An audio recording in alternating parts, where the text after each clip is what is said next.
We're joined once again by Jonathan Koppell, who is the president of Montclair State University, my alma mater. Good to see you, Mr. President. Very good to see you, Steve. Thank you for having me. You got it. Listen, I happen to live in an area and, right around Montclair State and Bloomfield, what was Bloomfield College, historic, significant merger between Montclair State University, Bloomfield College. What is it? What's the new name on their end? And why is it potentially a national model? Please.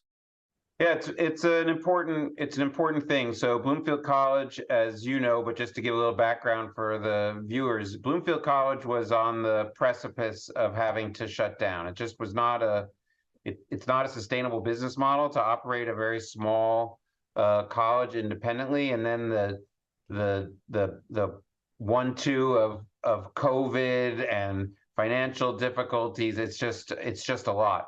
And so the president there said, hey, we're not going to make it. The mission is too important for us to sort of stand on pride. Is there anybody who has ideas about what we could do together? And we and others answered the call, but the fit was so important, and it just didn't seem right for us. Montclair State University, as you know well, an institution that prides itself on being inclusive, being accessible, creating high-quality educational pathways, and we'll come to that in this conversation, that transform lives. For us to sit there and watch the state's only predominantly Black institution, we don't have any HBCUs. This is the closest we have to it. To Absolutely. Just say, oh, well, that's a shame. That didn't make any sense. So we set about incorporating Bloomfield into Montclair. Complex process. We had to get laws passed by the legislature. We had to go to the federal government. We had to deal with the NCAA. I mean, it's a lot.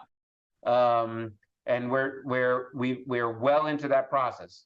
Bloomfield College of Montclair State University, as it is now known, is still operating. It's still enrolling students. We did it in such a way to minimize the interruption to students. We were able to retain most of the faculty and staff, not 100%, unfortunately, but this is reality. And we are excited about not just maintaining it, but actually building something that's even much stronger. And that is a distinctive liberal arts college that thrives precisely because it's part of this big comprehensive public research university. So there are now more opportunities than ever before. And let me also do this, a shout out to Montclair State University, U.S. News and World Report, number 7 nationally, and finish that sentence. Number 7, I don't want to get this wrong, Jonathan, number 7 as it relates to social mobility. This is the key. This is what we're about, right? This is making the American dream real. So we're ranked number 7 because the success of our students who are Pell eligible, which means they come from a low income family, or are the first in their family to go to college, the success of our students is exceeds all but six other institutions nationally. And it puts the lie, and I know you want to talk about this, it puts the lie to the idea that, oh, college isn't worth it and it doesn't make it. That's something that people who have college degrees say. Jonathan, I'm sorry for, I'm not going to promote this anymore. It's an opinion.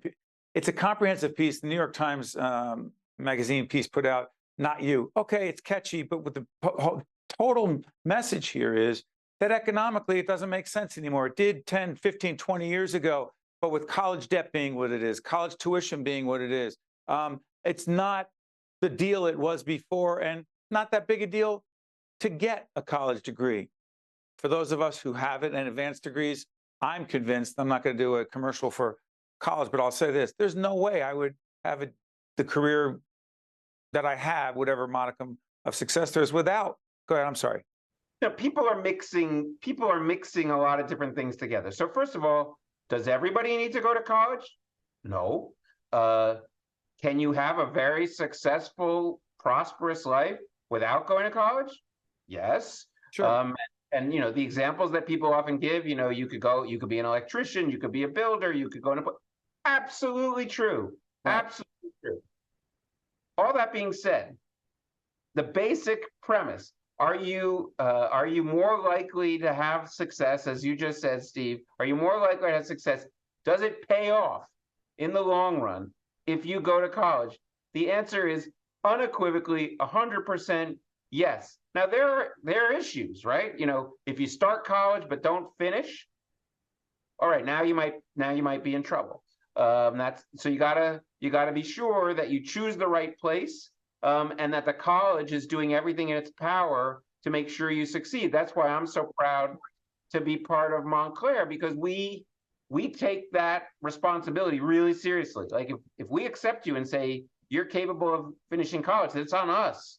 It's on us to support you and get you there. But if you do, every study shows the payoff is unambiguous. And that ranking that you talked about, social mobility, exactly at that, right? Like, what's the payoff on the degree? You get the degree, and the Wall Street Journal also studied us and said we're the fourth best school in New Jersey, the number 37 public, because the time to pay off the debt that you accumulate is among the least nationally.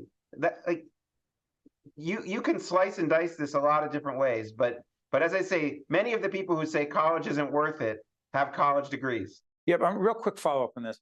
The executive producer of our programming today, of State of Affairs, Jackie Heyer, a Montclair State graduate, someone who happened to teach when I was teaching a media journalism course there. Jackie Right. Chikarik, our executive producer of Think Tank and co-anchor of our series, Remember Them. Listen, when we're talking about college, it's not about me or us.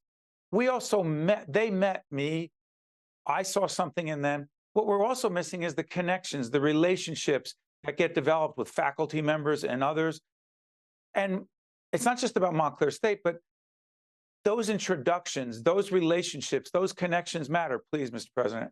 Oh, so first of all, it's not just about Montclair State University. New Jerseyans should be really proud that many of our public institutions ranked highly nationally. This should be a point of pride for our state. And I don't want it to just be about us, because my colleagues deserve a lot of credit. I don't mean just presidents. I mean the faculty, the staff, the people who have done this great work. And the point needs to be reinforced. You don't need to leave New Jersey to get a great college degree. We have amazing institutions here.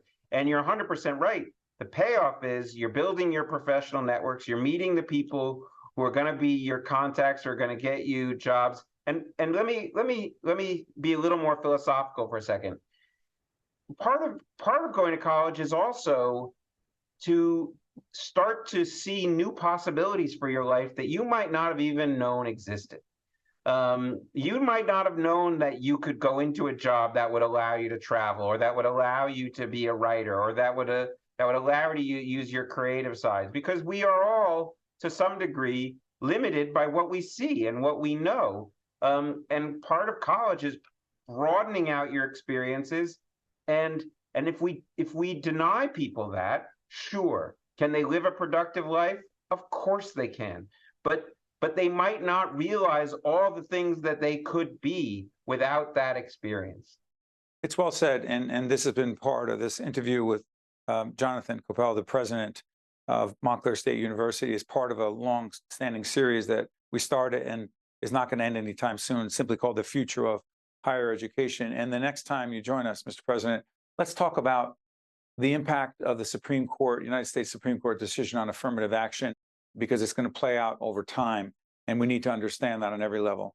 Thank you so much. And to you and the family. I appreciate you spending so much time on this. There's nothing more important. Agreed. I'm Steve Adubato. That's the president of Montclair State, Jonathan Koppell. We'll see you next time. Bullying comes in many forms. Physical and verbal bullying. Cyberbullying and intimidation. Homophobia and shaming. Bullying hurts and leaves lasting scars. We must unite, speak out, and take action. Embrace empathy, respect, and acceptance. Join us. Be your voice against bullying and create a safe space for all. See the HIB specialist for assistance and support at your school. Also brought to you by NJM Insurance Group, serving New Jersey's drivers, homeowners, and business owners for more than 100 years. The Port Authority of New York and New Jersey, moving the region through air, land, rail, and sea. Newark Board of Education. NJ Best, New Jersey's 529 College Savings Plan. Delta Dental of New Jersey. Everyone deserves a healthy smile. The Turrell Fund, a foundation serving children. PNC Foundation. New Brunswick Development Corporation. And by Veolia, resourcing the world.